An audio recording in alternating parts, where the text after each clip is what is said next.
नमस्कार दोस्तों। हर सास बुरी नहीं होती और हर बहू गलत नहीं होती। कभी कभी रिश्ते टूटते नहीं, बस उन्हें समझने वाला कोई नहीं मिलता। एक छोटे से गांव में सावित्री देवी अपने बेटे रोहित के साथ रहती थी। उनके पति का कई साल पहले देहांत हो चुका था। उन्होंने बड़ी मेहनत से अपने बेटे को पढ़ाया लिखाया और अच्छे संस्कार दिए। सावित्री देवी का स्वभाव थोड़ा सख्त था।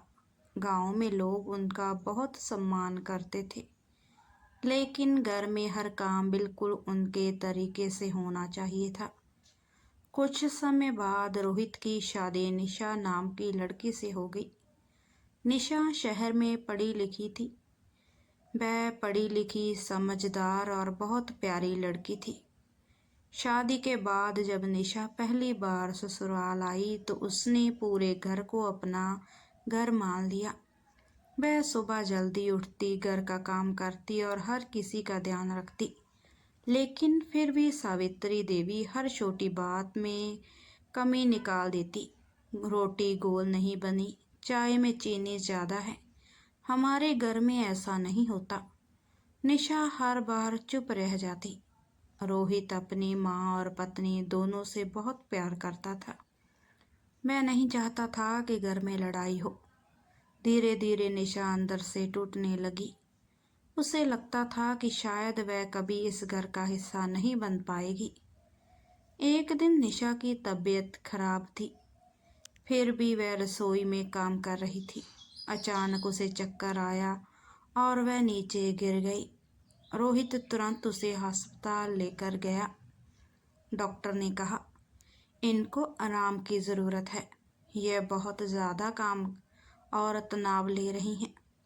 रोहित को बहुत दुख हुआ। घर लौटते समय उसने पहली बार अपनी माँ से कहा, माँ, निशा सच में बहुत कोशिश करती है। उसे सिर्फ आपका प्यार चाहिए। सावित्री देवी चुप हो गई। उस रात उन्होंने पहली बार सोचा कि शायद वह बहू को समझने की कोशिश ही नहीं कर रही थी। अगले दिन सुबह निशा देर से उठी। उसे डर था कि सास फिर नाराज होगी, लेकिन जब वह रसोई में पहुंची तो हैरान रह गई। सावित्री देवी खुद उसके लिए चाय बना रही थी। उन्होंने धीरे से कहा, तबीयत कैसी है? निशा की आंखें भर आई। उसने पहली बार अपनी सास की आवाज़ में अपनापन महसूस किया। धीरे धीरे दोनों के बीच दूरियां कम होने लगी।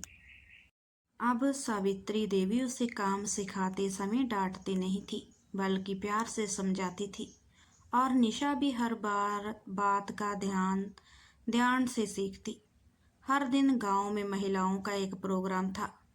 सावित्री देवी उस सब के सामने बोली, मेरी बहू सिर्फ घर नहीं संभालती, इसने हमारे रिश्तों को भी संभाला है। यह सुनकर निशा की आंखों से आंसू निकल आए।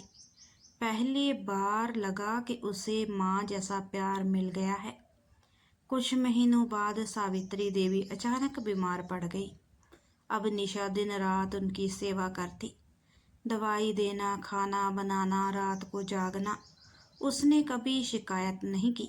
एक रात सावित्री देवी ने निशा का हाथ पकड़कर कहा, मुझे माफ़ कर देना बहू, मैंने तुम्हें समझने में बहुत देर कर दी। निशा रोते हुए बोली, माँ, रिश्ते जीतने के लिए होते हैं, हारने के लिए नहीं। उस दिन के बाद दोनों का रिश्ता पूरी तरह बदल गया।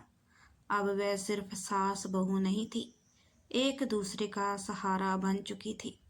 घर में पहले यहाँ तनाव रहता था, अब वहाँ हंसी गूंजती थी। रोहित अपनी माँ और पत्नी को साथ देखकर बहुत खुश रहता था। एक दिन पड़ोस की औरत ने निशा से पूछा, तुम्हारी सास इतनी बदल कैसे गई? निशा मुस्कुराकर बोली, जब रिश्तों में जवाब देना बंद करके सामने समझाना शुरू कर दो, तब घर स्वर्ग बन जाता है। हर घर में सास बहू का रिश्ता होता है, लेकिन यहाँ प्यार, सम्मान और समझ आ जाए, वही रिश्ता सबसे खूबसूरत बन जाता है। अगर ये कहानी आपको अच्छी लगे तो लाइक शेयर कमेंट और सब्सक्राइब ज़रूर करें। धन्यवाद।